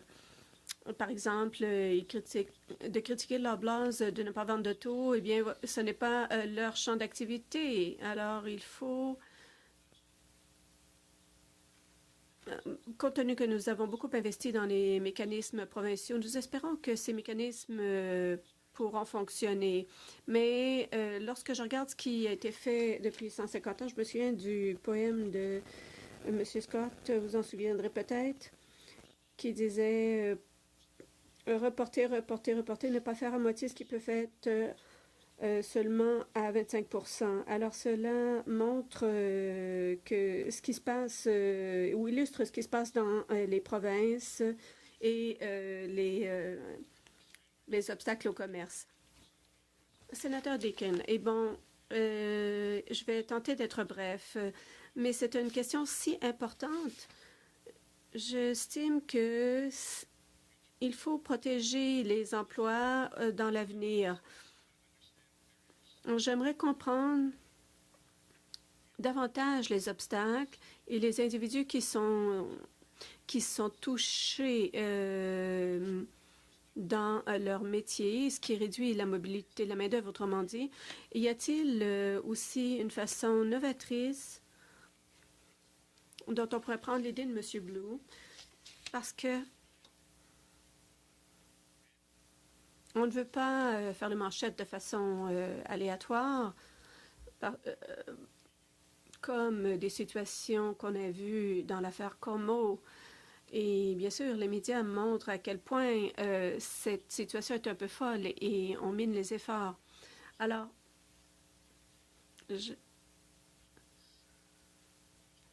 la mobilité de la main-d'œuvre est réduite en raison d'exigences locales ridicules qui ne peuvent être justifiées. Voilà, ça c'est un des enjeux. Y a-t-il une façon novatrice qu'on pourrait présenter l'idée que vous avez proposée? Oui, il y a certainement une façon novatrice d'y arriver. Pour ce qui est des compétences, voilà une partie du problème. Ça varie d'un endroit à l'autre. Dans les 4 provinces maritimes, eh bien, ils ont tenté d'aborder la question de la mobilité de la main-d'œuvre. Et là, ils ont fait du progrès si on compare ailleurs au pays. Alors, ils ont regardé leur programme d'études pour voir s'ils étaient semblables. Alors, ils doivent changer leur programme d'études. C'est surtout dans les métiers qu'on voit cela. Et il y a beaucoup qui s'est fait dans les provinces maritimes pour harmoniser leur programme scolaire. Mais je pense que le reste du Canada pourrait tirer des leçons de ce que fait la région de l'Atlantique.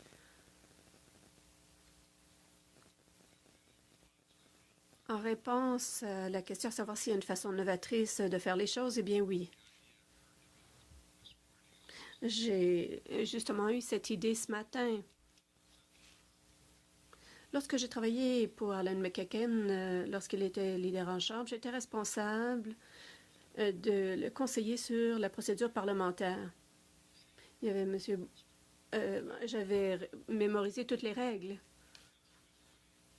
Et il y a une façon de rédiger un projet de loi sénatorial qui respecte la Constitution. Pour emboîter le pas aux commentaires du sénateur, c'est-à-dire qu'on veut le présenter de sorte à ce que les gens vont être convaincus de la chose, eh bien, il y a des façons d'y arriver. Et ça ne prendrait pas beaucoup de temps. Est-ce que j'ai pensé à tous les détails? Eh bien, non. Il faudrait que j'y réfléchisse et que je rencontre Dasha. Et il faudrait bien sûr réfléchir à la question, mais pour l'aspect procédural parlementaire, eh bien, il n'y aurait pas de problème. Eh bien, nous allons vous contacter. Merci beaucoup. Merci à tous nos invités. Vous avez certainement créé un dialogue autour de la table. J'aimerais remercier Sarah, la coordonnatrice du Caucus ouvert, qui a téléphoné un grand nombre d'entre vous, qui a coordonné les témoins et a invité des gens qui sont dans l'auditoire. J'aimerais remercier les sénateurs qui ont participé. Je sais qu'en ce moment, c'est une période très occupée, très chargée. Et j'aimerais remercier l'auditoire qui non seulement a assisté, mais qui ont participé. Notre prochain caucus ouvert aura lieu le 11 novembre. Le sujet, eh bien, ce sera le bien-être des enfants au Canada. J'ai hâte de voir tous les sénateurs et toute autre personne qui aimerait y participer. Le 7, la séance est levée.